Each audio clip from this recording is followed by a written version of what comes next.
Hello and welcome. I'm Jamie. I'm the chairman of C Learning Digital Transformation Specialists, and I get to work with leaders all over the world. Joined by one of them today who's doing exciting things in education, and we'll come on to that in a bit. But in my role, I get to work with change makers all over the world who are doing exciting things with technology, and that's what the conversation's about today. We're going to talk about leadership, technology, and probably inevitably we're going to mention AI as well.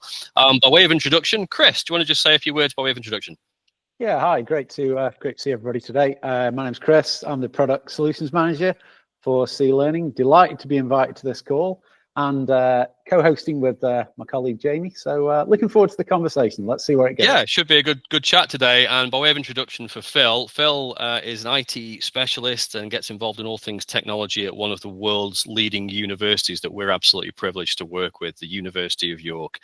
We've had the privilege of knowing the University of York for several years now. For anyone who isn't familiar with their work, they have world-leading centers of research in particular subject areas. They're a very, very progressive university, very connected to the communities they serve, and they do some outstanding work, which is kind of what's led to this conversation, because we invited Phil on today to talk about some of the work that Phil is doing, and also some of Phil's views on where technology is going in higher education especially. And it's going to be a frank, authentic, open conversation about the good, the bad, and the ugly for all things technology. So Phil, welcome, and it's great to see you. Thank you. Good morning. Thanks very much. Yeah, thrilled that you're here, and yeah, really interested in where we're going to take the conversation today. I'm going to kick off with a bit of a question, if I can call it that. It's more of a discussion theme, really, and then I'll hand over to Chris, and we'll do a sort of double act between questions to see where that goes. But and we'll see where the conversation goes. If there's particular topics that come up, we'll explore those in more depth. But let's start with a sort of really open-ended kind of question. And let's start with AI, since I've mentioned it, and the whole world is talking about AI, isn't it? When I see my feeds on things like LinkedIn every morning now, I'm kind of like, I'm almost looking for the one that almost doesn't mention AI, just for a break from the the hose pipe of AI stuff that's being blasted at everybody. But in your views, let's start with a sort of open-ended question about overall terms. And I know this is really open-ended, but overall, are you optimistic, pessimistic, or a little bit of both about what is happening with AI in higher education? And what are your thoughts on where it might actually have the most impact? Let's start with that one. Yeah, it's, I'm a skeptic. I'm an AI skeptic, if we say that. Yeah. So is my team that I'm in as well at the moment, which is interesting, since we're there to kind of investigate how AI could be used across the university going forwards. I mean, it means on the one hand, it means we don't jump on the bandwagon immediately, being like, ooh, AI that, AI this kind of thing. We sort of take the step back to be able to look at it effectively and kind of say, is this just a little bit of a gimmick or not? Which, yeah, a lot of the stuff you see in the media is the gimmicky side of it, the image creation, video creation, and it looks really cool and it's quite funky. But using that in an IT university environment, yes, to a certain extent for students, but it's going to kind of wane a little bit at some point. Where I kind of see it, self-serving kind of portals and assistants. So I know chatbots get thrown around a lot. Chatbots have been thrown around for a long time, but ultimately we have this ability to enhance them with AI. So like an agent assist as such. So whether or not that's individuals now not having to scour through lots of the support pages that me and my colleagues put together, and the teams that I work with at the university, we put a lot of resources there. We use some of the Google ones where they're available, or the online ones, or tweak them for the university. But if you can get there and ask a chatbot where something is, and it can scour those resources effectively, then it means on the positive we're using resources that people are creating as well. Because that's one of my fears as bits of the AI is obviously taking the work away, or taking the long work away from people. It wants to be there to help me carry on with what matters. Yeah. So if people are creating these resources anyway and then can engage more, then that's fantastic. And similarly around like auto assignment of maybe tickets. So, we have an inquiry system that we use for people who need some support. So can that help to filter or suggest support articles or previous cases where here's a solution that we think you might need, and the AI is kind of taking over that role. So again, you've got a team who are supporting that, but can do so in a little bit of a leaner way. They can focus more on the complicated stuff that happens, because each week something new in technology comes out, somebody wants to use it, That means what we were doing previously kind of goes down the bottom of the list, but people still need and want support from that. There's always a changeover of staff, new digital skills that people are wanting to learn. So we need to not forget the basics with the AI stuff. And kind of the bit that me and my team specialize in is sort of those process improvements as well. So are we doing things effectively? Are we using the tools we've got effectively? Can AI maybe help us to recognize those patterns, spot those trends, see if there are solutions or suggestions in the way that can just enhance it again, so people can focus on more of what matters and more of what kind of seems to be an ever-increasing workload for all of us in the world nowadays. Yeah, 100%. I agree. And I just sorry to interject there, but I think you're right. I echo a lot of what you started with there, actually, about saying that you're a little bit cynical about some of these tools as well, because I think that's really important. Because when you consider that people in roles like yours, you're getting bombarded by multi-billion-dollar corporations on an almost daily basis, I would imagine. And you've got to be able to cut through the noise, haven't you? And look at what's actually going to be impactful and that actually has relevance to your organization or in the business world. It's no different in the business world. They've got to look at what's going to, actually support the core mission that you're trying to achieve, and then focus on that rather than all of the noise and the slightly embellished claims that you see constantly on threads of social media and other things. And I think the people that take the long-term optic view of that, about what's actually really going to have an impact, are the ones that are going to prosper. I commented on LinkedIn at the weekend publicly about the fact that I've been doing this long enough to remember the boardrooms of the 90s when the internet became more widely adopted. And in the boardrooms at the time, everybody was saying, all these executives were saying, we must have a website because of the internet. And I was sitting there thinking, well, yes, we might need a website, but maybe that's not the point. Maybe we need to be asking, what does the internet mean for what we actually do?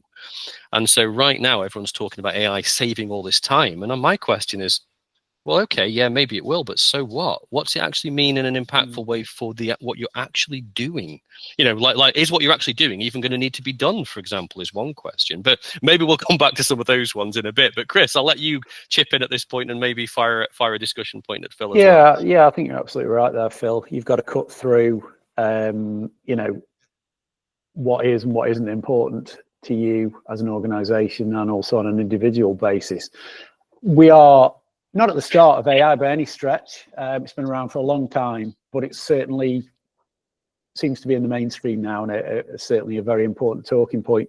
The evolution of AI over the next few years, for yourselves and at York there, is it something you're seeing at the moment as a time-saving, opportunity? Are there other things that you think it could develop into? What are your sort of thoughts on that at the moment, both from a value perspective and also opportunities that may give to you and your team moving forward?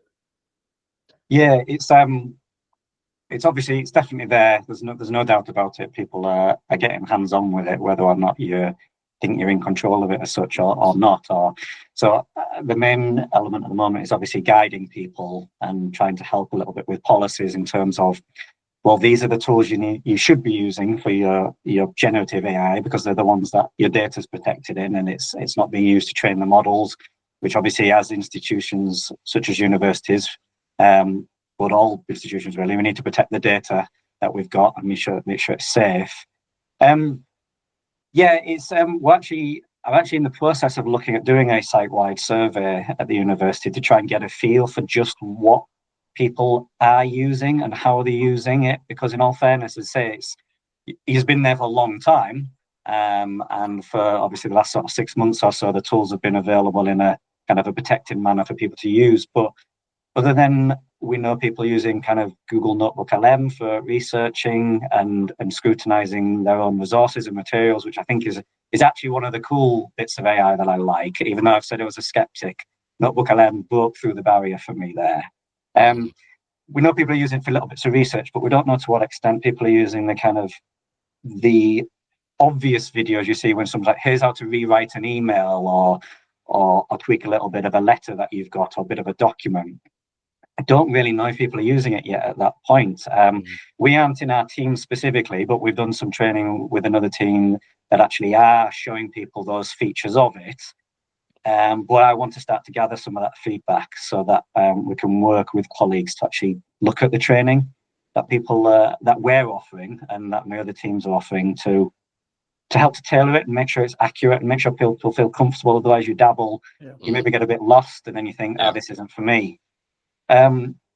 Hopefully, it helps people, with their workloads in terms of faster response times, maybe for inquiries. Students get a faster answer if they're looking for information. Staff themselves just maybe aren't necessarily looking around, searching for information, trying to chat with colleagues in terms of trying to find that little bit that they want. That's there really, but there's the challenges to it is there's a training element of it. You've got to be able to put something good in to get something good out. There's a lot of things there, like create me a random video of some forest walking through in a snowy background, something like that, and you don't really get anything in particular. But if we can show staff how to put something useful in, something that directly relates to what they're working with, answering student inquiries, support tickets, for instance, then that's going to be good. But it's just moving so fast as well. So ironically, I went to a training session only about 2 months ago, and 2 months later, they were kind of running an updated version of it because buttons had moved around and the interface had changed, and there was X number more features. Is that going to happen again in the next 4 months? So that's the training element of it. Yes. Just chipping in there, Phil. Sorry, Jamie. Just on that, with other things in the past, would you have like a pool of resources? Would you have like AI champions maybe within the organization, people who might be slightly further along the journey that might be able to help? Is that something that might be of interest or something you're using? So my colleagues in the academic and digital skills team are our gurus when it comes to training the university on digital skills and a lot more. So they're already there with what is, Google Gemini, for instance, here's how to use Notebook LM. So they do what we call staff bite-sized sessions. So for 1 hour online, just over lunch, while you're eating a sandwich off camera, you can kind of attend the session and start to get a feel for what it is. There's really nice feedback from staff about that. That team's also putting resources together on what we call our skills guides, which is our online platform, which are actually available to anybody in the world to access and use on the internet. And again, it's striking the balance between customized resources versus in this instance, obviously Google being the example of ones they've already got online that they can make use of. But that's what, we're looking at developing and supporting that platform to be able to get there. In terms of, there are some departments that are jumping ahead and using this. So we only have, I think, a dozen Gemini licenses, so Gemini for Workspace specifically at the moment. And they're typically research departments. So again, are wanting to use it to help go through a lot of materials, paperwork, research in that respect. I have, as of Thursday evening, just passed the new Google Cloud Generative AI Leader course. Congratulations! Created, which is quite nice. It was a lot more technical than I thought it would be a session, but learning about different models and AI as a skeptic has actually, that's just the technical side of it. So in actual fact, it doesn't really matter if you do or don't think it could be revolutionary. It's from a little nerdy perspective. And there's a lot more going on in the background than I ever really anticipated. And so it's whether or not, that course is available to all Google Workspace users. So there's plenty of other people that can have a dabble in it and just do it, even if you don't go for the certification side of it. But I think we're still finding our feet is the ultimate answer to the question. Slowly but surely, letting people race ahead if they want to, but hopefully in a safe bubble. Yeah, love it. My next question sort of relates to some of the themes you were already touching upon there, Phil. You mentioned earlier about how fast things are changing and just a couple of months later needing to be updated again on a training course you've already done. It reminded me of, I was at an event at the University of Staffordshire last week, and I had the privilege to listen to a chap called Professor Raheel Nawaz talking, and he's one of the senior executives at the university. He did his PhD in AI. And he was saying to some of the students present that back in the day when he did his PhD, what he'd learned would probably have been relevant and really cutting edge for maybe 5, 6, maybe more years from when he'd graduated. And he was saying to the class of 2025, within about 3 months, you're going to need to be refreshing your knowledge and learning everything. And that's the challenge and the world that we're now in, which brings me on to my next discussion point. Really beautifully, it segues into it, really, which is about your views and thoughts on what do you think are the most pressing technology challenges facing higher education right now? Is it the pace of change? Is it security? Is it cost? Is it a combination of all of these things and something else? Or is it something we've not thought of? What's your views, Phil, on what the main challenges are with technology in higher education right now? Yeah, I think the first and most obvious one is information security. And, you know, there's cyber attacks that we've all been seeing in the news with retailers, and that is, it's not one you wish existed, unfortunately. Universities, particularly there for education and the public good. But we have data at the end of the day, just as all of the companies and that do, and there's somebody out there that wants to get it or cause damage to it as such. So information security is would be the big one there. Which is a shame, again, because it's resources you've got to assign to it, resources that could be spent focusing on staff training or enhancing other elements of institutions and kind of continuing to progress that research and just drive a better world that we're in that sense, really. But I think the many systems argument is also there, i.e. all of the AI examples, you know, your Gemini, ChatGPT, Copilot, but then you have Google versus Microsoft kind of thing. And it's this, there never seems to be, or you'll never get 100 people in a room agree 100% of the time that there's one package to suit all. You know, you're looking at a certain workflow, and from points A to Z, is there going to be a few deviations in there? You know, we're Google's first institute, but we run some Microsoft stuff. We have Microsoft Office 365. Yeah. I mean, it's better for writing long dissertations and really detailed reports and documents ultimately at this point in time than it is in a Google Doc. But then collaboration is just so much better in Google. But it's everybody always wants to streamline, but there's always one underlying difficulty, which means we always have to have this other extra package there. And yeah, it's a current issue, and is it going to continue to be a future one, really? As I say, as the AI keeps exploding and there's lots of new ones popping up, I don't think there's necessarily going to be one that dominates them all. They'll just be possibly down to a few. Yeah. Yeah, one of the things I think is quite exciting on that point, Phil, is that I've got to admit, I quite enjoyed the disruption that ChatGPT caused, because it's been a long time since anything has come along that's made all the big, giant incumbent technology companies go, oh, what's that? And ChatGPT caused a shockwave. I remember when it first came about in, was it 2020? Was it first came about, or 2022? It first came about, and a friend of mine who's a best-selling author and expert in AI nudged me and said, you should have a look at this.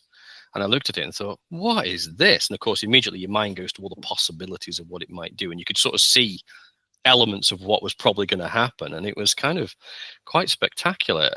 But in this world we're in now, things can be disrupted fast, can't they? So I think you're right. We live in a very hybrid, fluid situation where I don't think there's going to be one of anything that dominates anything, actually, because why would it? It's not logical, is it, to think that? No, yeah, you're right. It's what's the latest hype at that particular time. Yeah, again, it was something I more observed, then jumped into. I think when the ChatGPT, but there was a few colleagues using it, and we kind of used it for some brainstorming, kind of staff away days, which was quite nice. Just to be able to input certain themes and key metrics and kind of try it out, and then inevitably the other AIs kind of jumped on, and you could do the same thing across those as well. You could just as an aside, and this is not to try and ask a leading question, but I'm just genuinely interested in your position on this, is that you've mentioned security being a high priority, which is absolutely, I think, echoed across the world right now, and gets ever more expensive and complicated, doesn't it? But knowing your university a bit as I do, and I know that you're kind of world leaders around certain elements of research, especially around things like sustainability and things like that. Is that a factor in your thought process when you think about technology? And the reason I ask is because you've been very progressive with your use of things like Google, for example, that you mentioned earlier. And Google, of course, as some people watching this might know, is very, very progressive when it comes to being one of the more sustainable cloud technology platforms, if I can put it that way. Does that matter to you? Is that something that you care about, the fact that if you're using Gemini, it's built on carbon neutral sort of cloud technology, or is that just something that's nice to know in the background? Is it a decision-making factor for you, I suppose, is what I'm saying? Yeah. So there's a lot of the environmental impact factors that take place across the university. It's not quite my specialism in terms of giving the best answer for the University of York in that respect. But there's a lot there where we want to be careful. We want to become carbon neutral. There's a lot of work across the library's just got solar panels fitted onto the roof to help it generate its own electricity. There's been a lot of work with lighting across the campus. There's with a lot of the research and stuff that we do as well. There's a new kind of data research system, I think, that was set up abroad recently, because it was the most kind of environmentally friendly place to have it, in terms of it being the electricity that it generates to run itself is all renewable.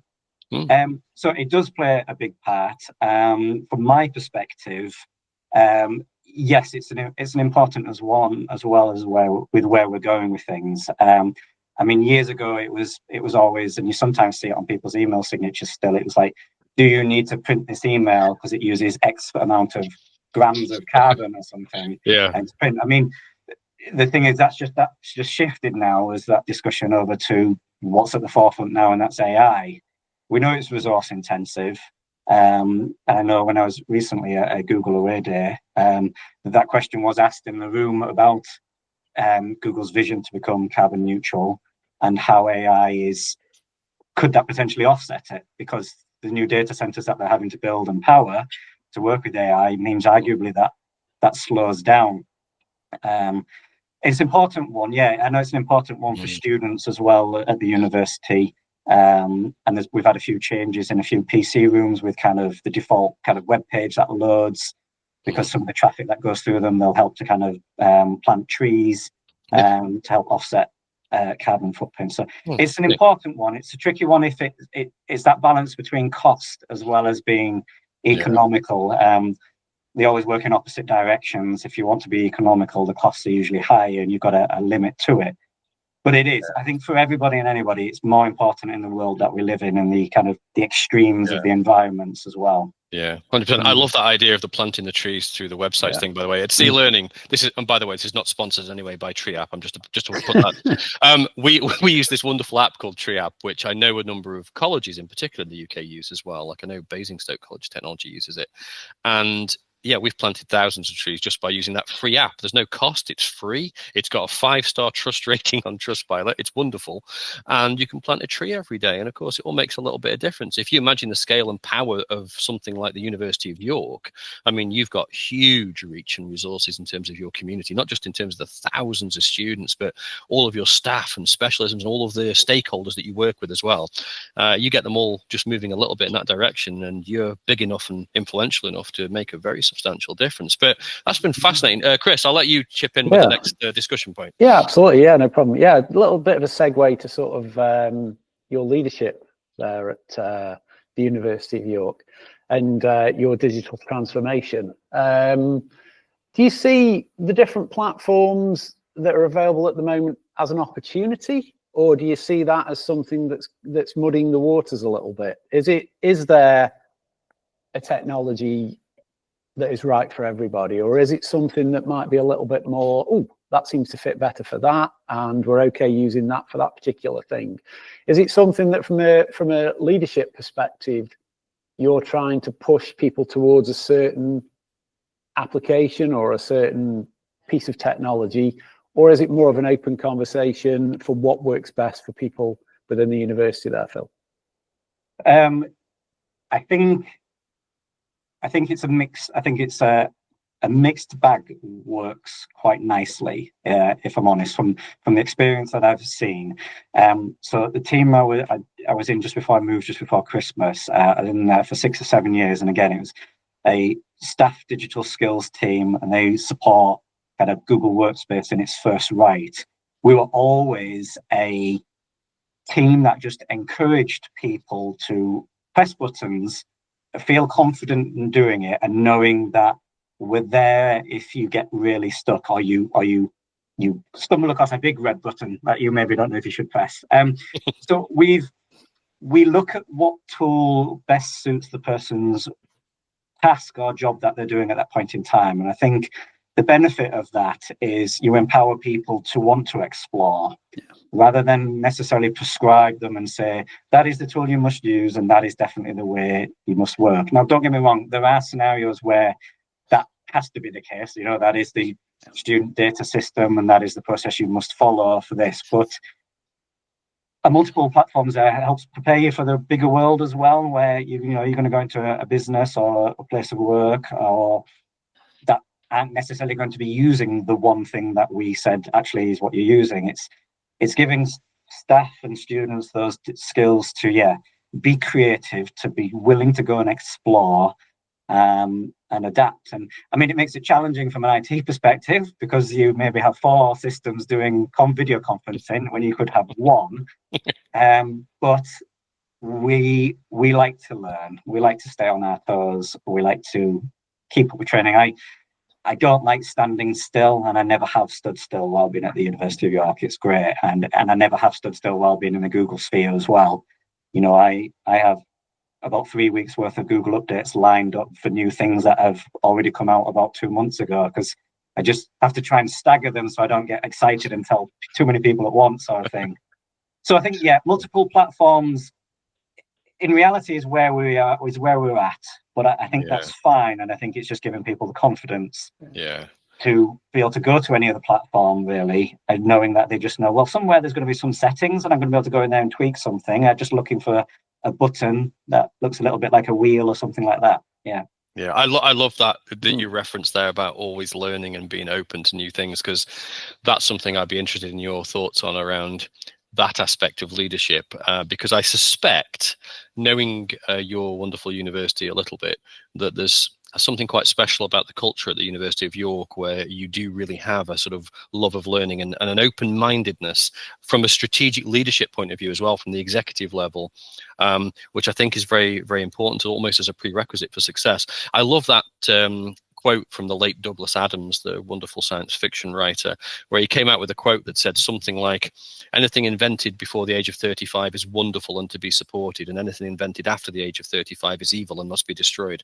and I think often in the world of technology, because people tend to see themselves as specialists, and they tend to define themselves by what being a specialist is, whether I'm a specialist in Google or a specialist in Microsoft or something, they tend to become very protective of their specialism. And that can become a barrier to innovation, because you're not open-minded to new things and new learning. And I just wondered what your approach was with that, because you come across as someone who, as you just alluded to, is always learning. Is that something that is across the whole university, would you say? Is that a conscious thing, or is it just the DNA of the culture? How would you sort of define that, Phil? Because I think that's something others could learn from.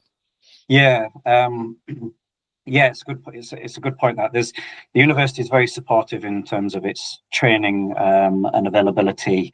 We kind of have a university mandated 1 hour per week ability to run some to attend some training, for instance. So that's where the staff bite-sized sessions came about from the academic and digital skills team to run over lunchtime, so that people know they could attend that, and it can be on all things Google, Gmail, Calendar, to other tools, video editing, and to just general collaboration skills as well, really. In IT services, very lucky in the respect of they've empowered even more training, and you're kind of looking at one day a week they're happy to support. So in your teams, like the one I'm in, workflow improvement team, we kind of spread it into sort of a half day, 2 half days a week, so we can make sure, obviously, that support and other roles and duties are still covered, but we get that opportunity to do some learning. And it might just be self-study. We also do a lot of kind of buddy system work. So if there's a lot of people who are happy to do knowledge share sessions and train each other up. And then, as I say, I mentioned the kind of a few of the Google courses that you can do. The educator level 1 and 2, I think it's like £12 or something if you want to sit certificate, which is it's next to nothing in reality. I know there's difficulties financially with the universities, but for somebody's PDR and development that they'll get and how that'll then enhance their workload, it's negligible, is that. And yeah, so there's a lot of support there in terms of it, and the leadership element as well. Yeah, I mean, it's hard to join it. I would say it's hard to join a university and then be against training and self-improvement. I mean, it's kind of what we do. We educate, we teach people, and we help them. So I kind of felt like I was sort of jumping on the boat and just joining in, really. I had such creative teams that I work with, such teams that always, I mean, at the end of the day, if we don't look for the new features ourselves, somebody will ask the question and prompt us to look at them. So we stay ahead either because we choose to, or because somebody's asked us, and then we need to kind of catch up with what it is. And yeah, I love that. It's not a mundane 9-to-5 same sort of thing. It's I get to pick a course and, you know, relevant to the work that I do, and then go on to it and then share that knowledge with my team. And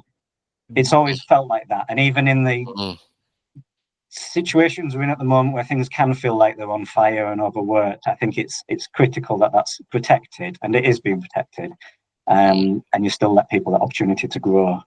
Yeah, it's nice to see. Yeah, it is. It's nice to see as well, Jamie. I know we obviously a slightly smaller organisation than the University of York, but we've always encouraged like a buddy system as well.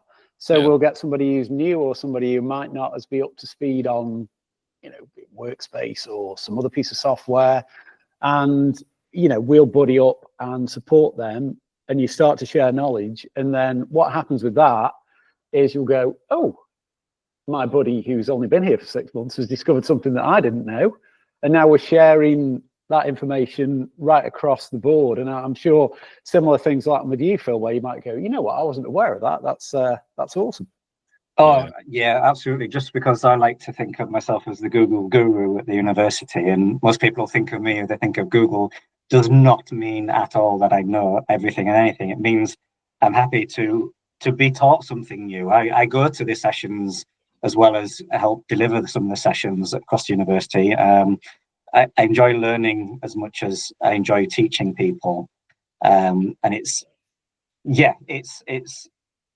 just having that good positive attitude really as well to kind of do it. But I'm always happy to be shown something new. A lot of the app scripting that I do with some of the automation was former colleagues Mike and a current colleague Tom, who just let me sit next to them and like watch or shoulder surf a little bit and then give me a few tasks and go away.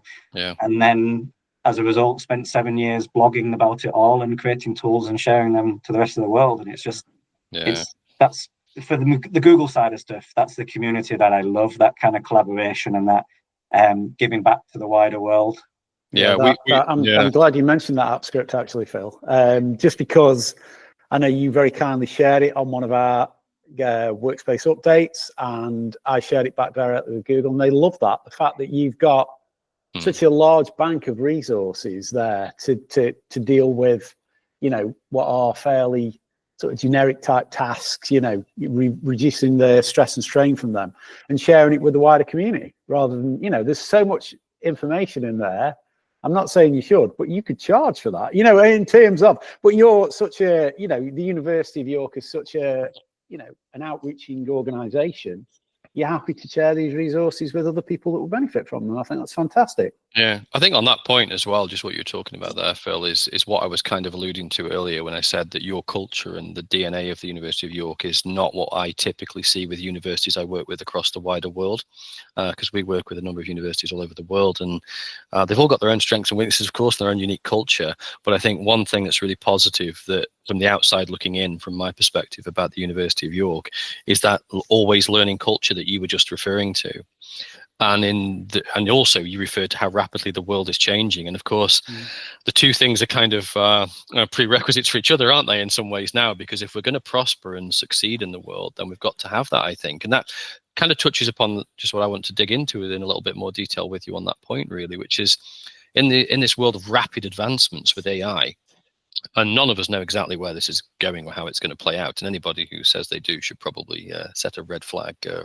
But what do you think, or what's your university doing around efforts to sort of provide your students in particular, I suppose, with the right kind of digital literacy, for want of a better way of putting it.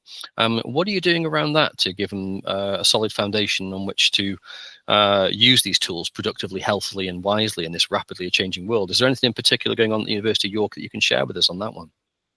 I kind of think we're doing what you typically get when you kind of look at this particular topic and area, in all fairness. The big one is critical thinking, which was something we've always been doing, but it's making sure people don't forget to apply that to something that can churn out an answer within several seconds. So that, looking at tools, looking at data, resources, information that you're getting out, and critiquing it and seeing where it's coming from, what it's doing, not just relying necessarily on the output, but looking through the processes.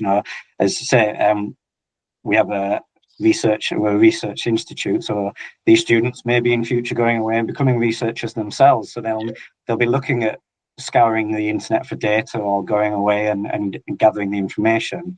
So it's important that they understand the entire life cycle as it was, rather than just getting something to complete an assessment at that point in time.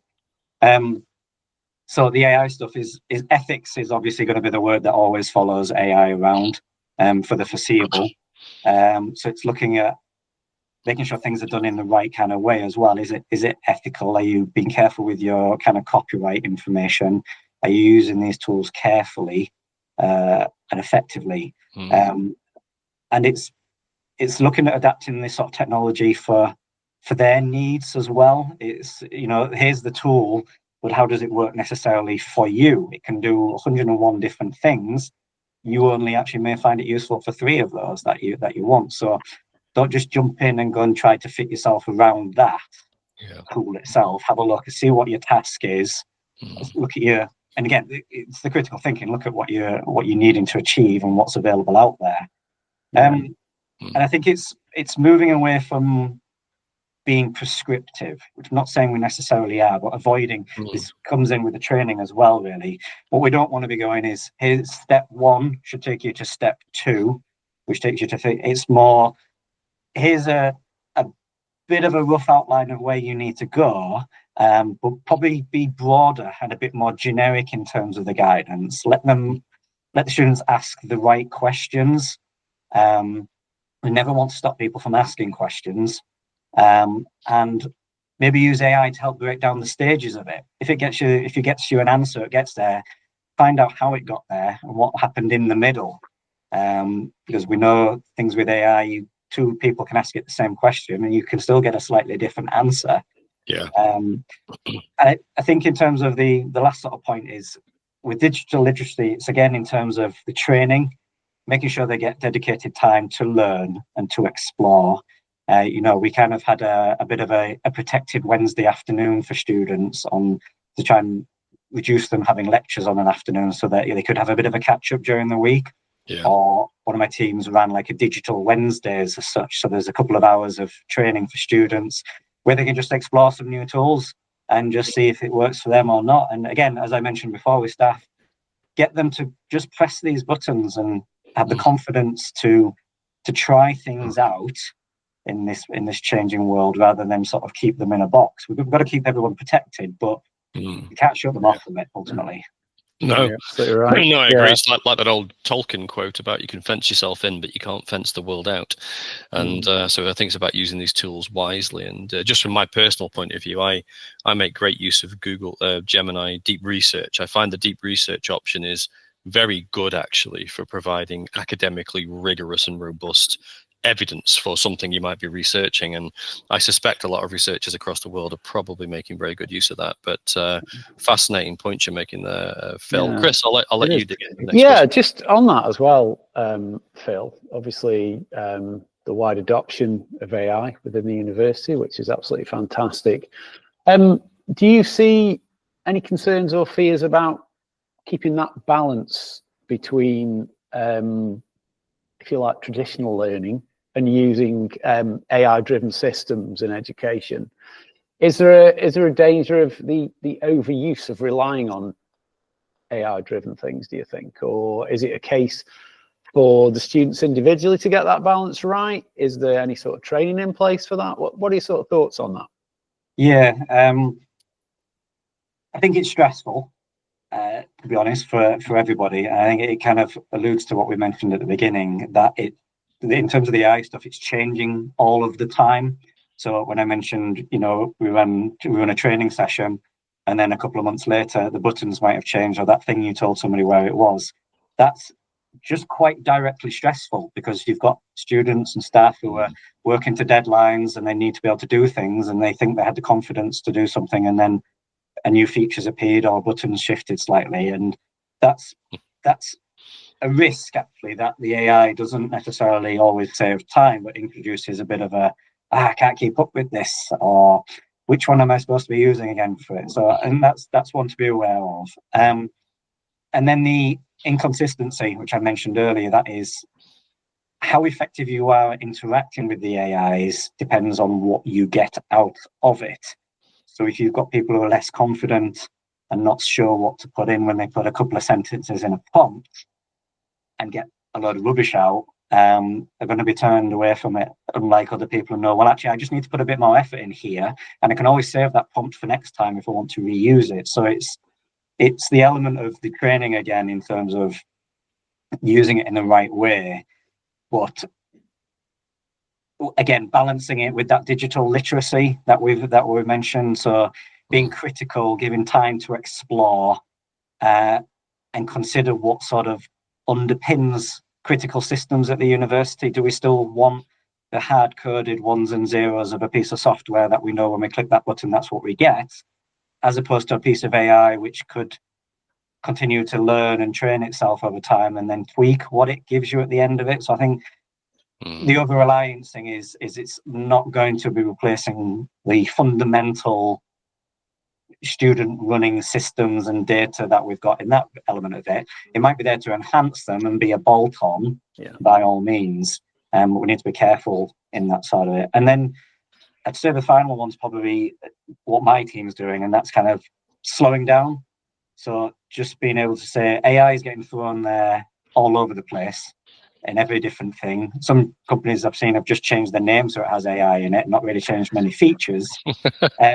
So it's just take a step back, I think, take that breath and just sort of say, what are we actually aiming to achieve here? Let's not jump in because it's got AI on it. Let's see if it works for who we've got, really. And yeah, the existing training sessions that we've got are all about time management and taking a breather and taking away from, stepping away from your computer. So I think they're still going to be relevant in the world of AI. We just need to make sure people know they're still important to be aware of, and to read the articles on, or to come to the sessions, and just not get carried away and think, well, AI does everything now, I don't need to go on to this session over here and learn about some digital skills. Yeah. 100%. I've long believed that if we ever franchise out our thinking, we're in real trouble. But and speaking of which, I think you've touched upon my question, really. What I was going to ask next a little bit in some of your answer just now, because I'm interested in your approach to innovation, really, in the university, Phil. And do you take a sort of a risk-based approach? Because you mentioned earlier about security being a very, very high priority. So if somebody's bringing in a new AI tool of some kind or another, is it security that's top of your list of like, oh, we need to do a due diligence on this to check what it's doing with our data first? Is that top of the list, or are there other concerns that we've touched upon that might be top of your list? What are your priorities when it comes to looking at a new innovation in terms of how you assess it? Yeah. So if we're an environment like in Google, we know, 9 times out of 10, if it's a core service, then we're safe. We've got a contract with Google, so we can explore. And that's what we want to do. My team wants to explore our academic and digital skills team, who are the ones who do the training. The training is what helps us with the innovation, I think, across the university. We're showing people what the tools they've got at their fingertips can do, but in an open-ended way as possible, to not be kind of prescriptive. So we've got the training, we've got the guidance, we've got the support materials for a little bit of a framework. As I say, the teams are always just push some buttons. Most of the settings in Gmail are toggle, so turn it on if you don't like it, then turn it back off, and you kind of have a go with that sort of approach. Or we get a little bit of in the IT side of stuff, you get a test account if you just want a bit of a safe sandbox where you just want to have a go and flick some switches and know at the end of the day you could just delete it or reset it if you want to. So the innovation side, it goes along with the kind of the CPD that we do for professional development, is the dedicated time to be able to learn and explore. People in my team are learning new coding languages all the time. I've just done the Gen AI Google course. It's that time given to be able to press those buttons and feel safe doing. Yes, the cybersecurity side of it is a growing aspect of it. It's a critical aspect. There's no doubt about how its importance and its safety for everybody at the university and everybody who engages with it.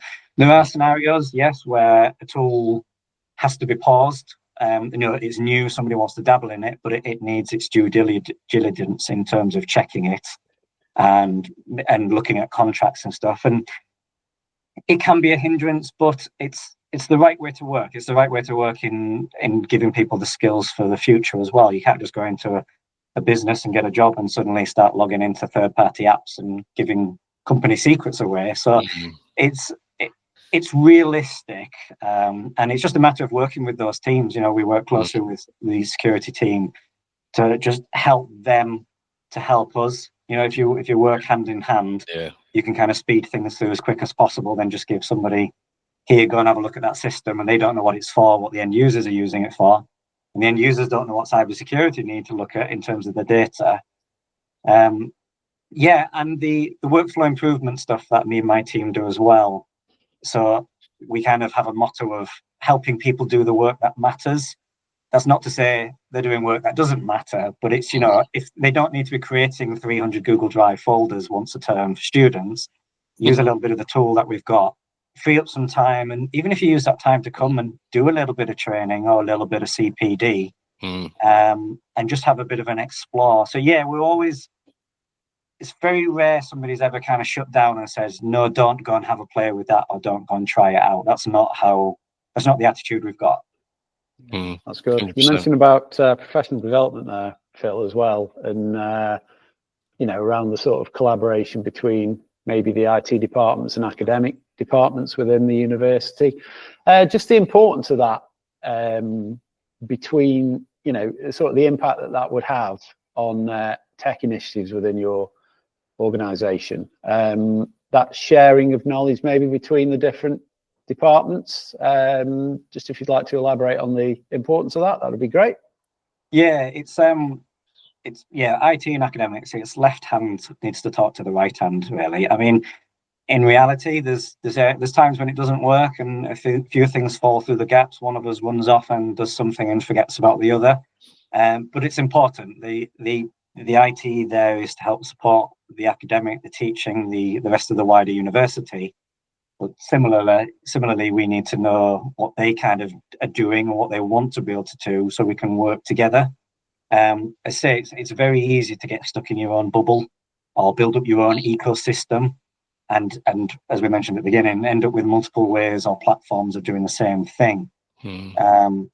So we do have as much coordination as possible. We open ourselves up with kind of we largely use Slack for instant messaging at the moment. So we kind of have channels in there where we try to encourage people to be able to just join and get involved in open conversations and share the knowledge that they can.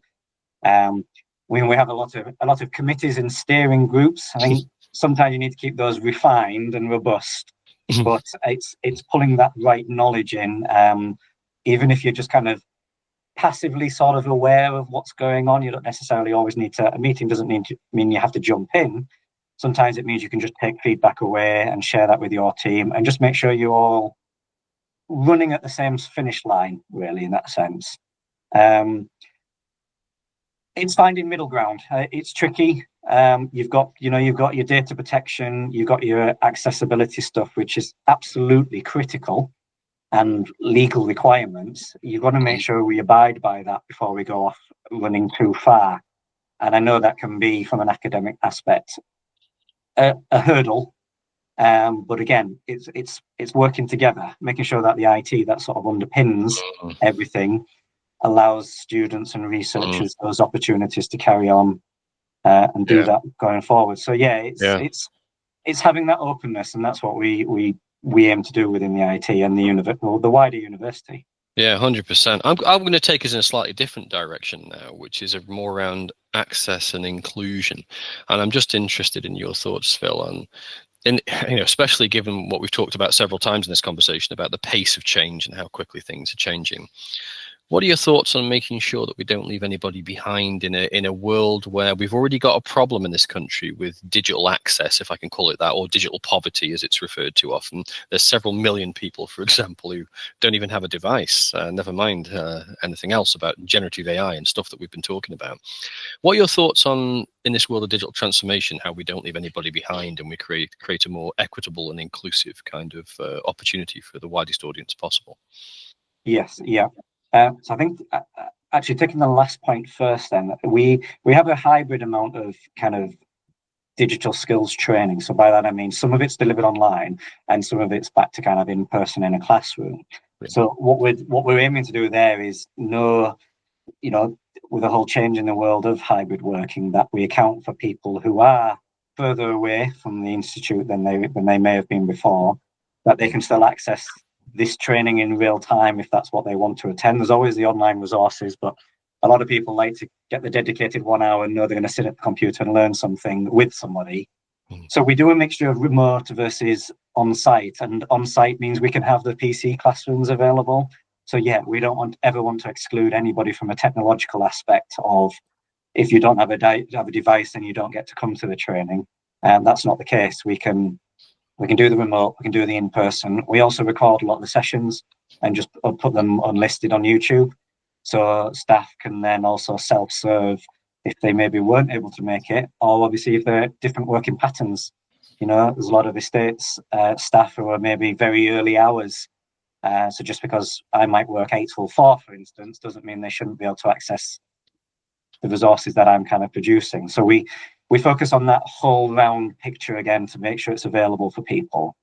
I think the CPD time that we've mentioned is critical for people. You have to let people have time to train and to study so that they can continue to transform and bridge that gap between the digital divide. New staff starting need a bit of time to get into kind of the Google sphere that we're in, learn the processes that we have. You've got to give them the time to do that, not just say, right, here's your first job to do 9 a.m. Monday, and then they never have a free time again because we only ever become busier. As I mentioned, the digital Wednesdays that happen at the university, primarily for students, is a time at which they can come and learn some stuff, if it's about accessibility or just the new digital tools or just some skills themselves to help them kind of transform. In terms of the IT, anybody can get in touch with IT at the university. It doesn't matter who you are, what you're doing, or when you're doing it. Everybody's available to get in touch with IT, and we'll always find some way or some team to be able to support you. And then I just think the online resources and skills guides that we have available, and again, available to the world, are just there to self-serve if you can't join us at that time on a Thursday or a Wednesday, for instance. So it's the push of the legal requirement obviously makes it more impactful from the kind of legal services teams, but it's just the right thing to be as well in terms of inclusive. It's when you see that, you look back and you think all the times we were writing click here and putting a hyperlink and a bit of text, and you look now and you just think that really was a bit silly for us to be doing. It just, for an extra few words that meant that's the report I can do, then that's great. A screen reader can then pick that up and help somebody, and that's not revolutionary. That doesn't involve hours worth of going on a course or anything like that. It's 20 minutes of a little bit of a go, and you've made a change for everybody who might be struggling. So yeah. I like the idea of those little bite-size things as well, for where you go, well, you're bound to get reaction sometimes. I haven't got time to sit through a 20-minute, or I haven't got time to do this, I'm too busy. But if you put some key elements together that might be 1 minute, 2 minutes, 3 minutes long on how to do a particular task in a more cost-effective and time-saving way, then they can find those. They can get on there. You know, the amount of time you end up watching a pointless video on YouTube, you could be doing that rather than watching a 2-minute cat video, couldn't you? So it's a great opportunity there just to keep that knowledge ticking over, which I think is a fantastic resource you've got there at the university. Bit of a kind of open one here. We've been doing a lot around AI today. Obviously, it's the main sort of talking point at the moment from a digital perspective. In terms of moving forward in the future for higher education, is there any particular thing that you're most excited about or you'd like to see technology develop into? And as a counter to that, is there anything that keeps you up at night? I know with Jamie it's giant spiders, but with you, is it, you know, is there anything that you're concerned about? Is the digital divide a concern, or anything else that you may be thinking about at the moment? Yes, I don't know if I've got a specific kind of technology as such. I know we've got a digital creativity lab in the library that's doing a lot of cool stuff with like AR and VR. They've got the kind of headsets, which I think is quite cool in terms of the augmented side of things, and that being able to overlay something into the kind of real world to enhance it. Or but we've seen it also with a few of the AI tools where there's apps that you can kind of point it at a car engine. I think it's the car engine typical example that you have, and it can show you which little bits of your car engine do certain things. So if you're trying to troubleshoot something with a mechanic, I think those bits that enhance our knowledge and our ability to get information that's already out there doesn't feel like we're sort of stuck, or it's not useless, isn't the word I'm looking for, but if you feel a bit vulnerable or that you don't have a way to turn to, and you're kind of like, I need help with something, I'm a bit vulnerable, I'm not sure what to look at. If you can use these technologies just to, even if it's just to give you a little bit of an insight into what you're then going to ask or look at, I think are quite cool. I think that, I mean, it's always growing and we're always innovating with it, with technology. So I think letting people push boundaries and try new things is what always excites me about it. As I've sort of been saying throughout, I don't like standing still. I still am nervous about change, don't get me wrong. Change is scary. But it's always been able to push things and move forwards. I mean, sometimes we don't have a choice, that's the scary element of it, when we don't have that choice. But as I say, I get something once a fortnight from Google, at least once a fortnight, about something new that's coming in our current workspace, and I get to kind of have a look and just think, a couple of minutes, maybe I have a bit of a nosy. You know, sometimes there's a little animated GIF that I can share, or I create a quick couple of minute video, and it's there for people to go for. So I think, more and more ways to kind of collaborate and share knowledge, I think is exciting, as long as we keep that openness. And again, that's kind of why we mentioned about the blog and my tools. The Google community is open and it's available, and I've learned from other people's blogs and they didn't charge me, so it's like I'm not looking to kind of charge them for tweaks of tools that they've produced, so I'm looking at producing really. I think it's wonderful. Sorry to interject there, Phil. I think it's wonderful that you openly share those sorts of resources with the wider community, and I think that's a real credit to the education sector. Actually, is that you openly share, collaborate, and support each other in a way that I think is exemplary compared to other sectors. And the classic example of that, of course, Phil, was during the pandemic, when I think education had, in my opinion, its finest hour, where despite the risks to educators who were just as much on the front line as NHS professionals, but didn't seem to get the same PR for some reason. Educators were on the front line keeping things going, and they were openly took to social media platforms to share resources and support and everything, and you're a fantastic example of that, Phil. Thank you. Thanks very much. That's nice. It's nice to be a part of that community. I'm very grateful for that. I don't take it for granted, and it's what helps to drive me forward, what I do and the teams that I kind of work with. Jumping onto what keeps me up at night, I think goes back to the really obvious security and cyber attacks. I think is the fear of waking up one day and you can't get into any of your systems, or something is going on, something that just hinders the greatness of the universities and education and what we're supposed to be just doing and what we want to do and what we love to do by just something as horrible as that. That's the disappointing bit for me. Yeah, I can relate to that. So anybody who's ever worked in a leadership position on the IT side of an organization, as I have and you do, Phil, knows those kind of things that keep you up at night like that. I'll give you my personal share. Mine was a core switch failure. And I still wake up sweating from that one, because we had an incident with a core switch once, and we had to power down the whole network and then just hope the backup system's powered up. And you've got those few seconds where you're just not quite sure whether it's all going to work. But it's those moments really do test you.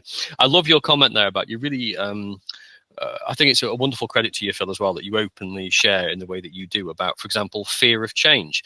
I often say to leaders that I'm coaching or working with in different organizations, whenever anybody says they don't fear change, that's always a red flag for me, because we all fear change. In fact, it's inbuilt in our DNA, because it's what's enabled us to evolve. You know, fearing that red mushroom in the forest and not just eating it is what's actually enabled us to survive. so fear of change is a healthy, natural part of our evolution. But what we can, of course, do is assess things intelligently and decide what we want to do within a certain risk parameters, you know. And I think again, you guys are absolutely fantastic at that. I'm going to ask the penultimate question before handing over sort of to Chris to ask the final question for today, because I'm conscious of time and you've been very generous with your time today, Phil, and it's hugely appreciated. But the penultimate question from me really is around how you stay ahead of technological change, really. And I think you've sort of possibly touched on it several times during this conversation around your openness and your always learning culture. But do you want to just expand on that a little bit about how in this rapidly changing world, you know, how are your leaders and how are you and colleagues sort of keeping up to speed? And you mentioned actually earlier, it was in a previous conversation, that you get out and about quite a bit. So I know that you were recently at Google's headquarters, and you get out to networks and things. And is that a key part of it? And how do you make sure that happens in terms of staying ahead at the university? Yeah, I think one of the biggies is a term I kind of like to use, and it's a boots on the ground kind of approach. That being you're directly involved or helping staff and students across the university. It's a tricky one. I'm not technically a manager at my point in time, and it's due to hesitation of moving up the ladder. I think in a lot of ways, when you move up the ladder, you become a little bit disconnected with what's going down on the ground as such, and that's where I enjoy working, and it's where I work the best, really.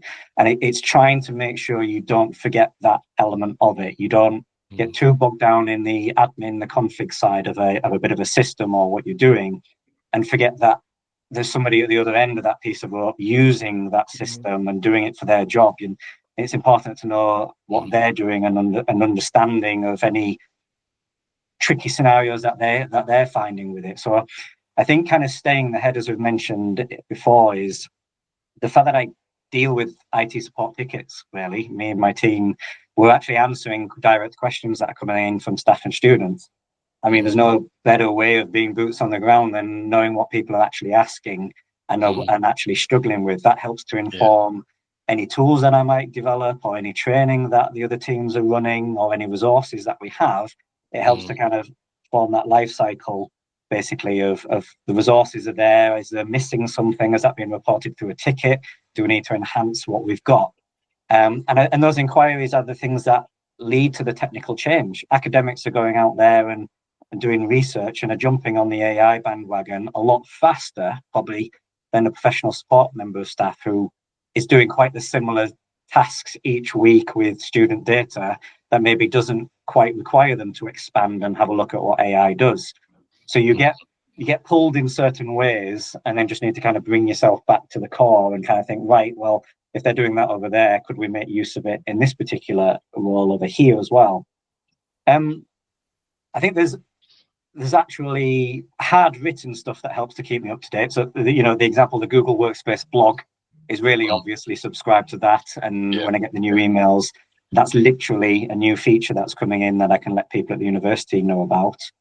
They most recently joined the Google Education Group England, GEG England, so kind of fellow Googlers across the kind of UK in a similar sort of sector, sharing resources and materials in sort of a Google chat space, which is quite nice, and to find out what's going on there.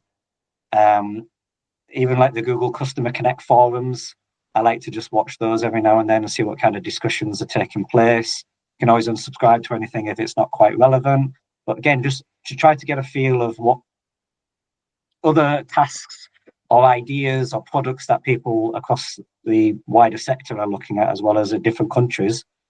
And the CPD stuff, again, I think that brings it back into it, is we've got to just have time to explore.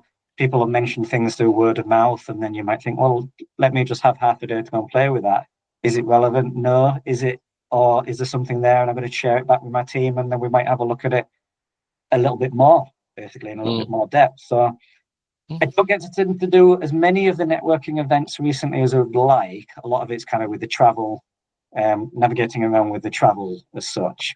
So it'd be interesting to be able to have a little bit more of that space. So I've done a few of the UCISA online conferences recently about how we use Google at the university, which is quite nice to share. So yeah, there are literally things you can subscribe to get your emails and find out that knowledge.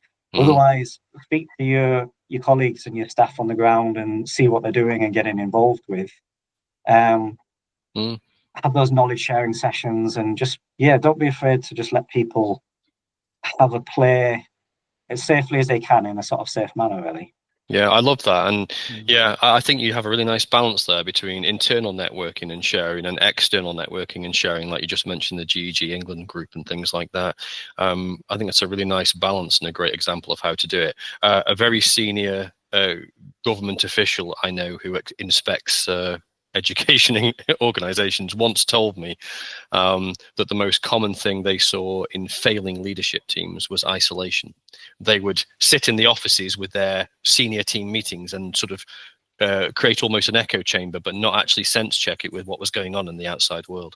And you've got a lovely balance where you're not going to fall into that trap, it sounds like to me. So well done to you again. And I'll give the privilege of the final question of the day to my colleague, Chris. Go on. Chris, final question from you. Yeah, then we'll let Phil get back to his life. just before I ask the final question, just a massive thank you from myself and Jamie for your incredibly generous time today, Phil. You're always very kind with all the resources that you share with us. It's a privilege to work with yourself and the University of York. So just one very final question on this. Emerging technologies.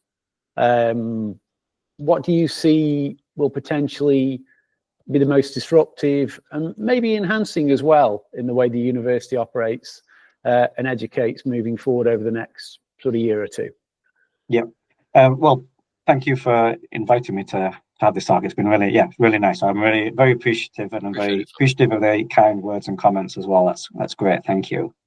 I think the technologies is probably what I just briefly mentioned earlier. I think the AR and the VR stuff is quite cool and does seem to be staying around, which is quite nice. So, as I say, at the university we have a creativity lab based in the library, and it's kind of our sort of state-of-the-art facility for new and emerging technologies and sort of tools and resources. There's lots of the VR headsets, some nice iPads, and some kind of high-powered computers. And my colleagues in one of the other teams are doing a lot of 3D body scanning, making games, video editing, those kind of skills which are cool to sort of learn at the same time as there's still a space for them going forwards. And still there's a lot of skills built into making games, especially if you bring in the 3D elements of it and are kind of exploring that side. So I think the AR and the VR is exciting stuff. I'd still love a decent pair of glasses where I could just have something overlaid on me working and walking down the street and seeing something on the nice big wall that is sat behind me. It's coming. Yes, we've been there and tried it. I think it's coming back again, isn't it? It is. And then, I mean, it's AI, isn't it? As the one of the big emerging technologies at the moment. As you mentioned at the beginning, Jamie, it's been around for quite some time. However, it's had a boom recently. It's big, it's fast, it's constantly changing. people are using it regardless of if we think there's a bubble that's somehow going to pop or something there. It's, as I say, the recent course that I did really actually opened my eyes up to the underlying elements of the models and stuff, regardless of what comes out on top and whose is better than the other. I actually really had a bit more of an appreciation for some of the effort and work that is going on in the background around it. And the people who are designing it all and coming up with it, I think is just fantastic. And it's important not to forget that, just as there's a lot of stuff that's gone into it and continues to do it, rather than just people, creating a picture of donkeys in a forest or something. Yeah. Brilliant.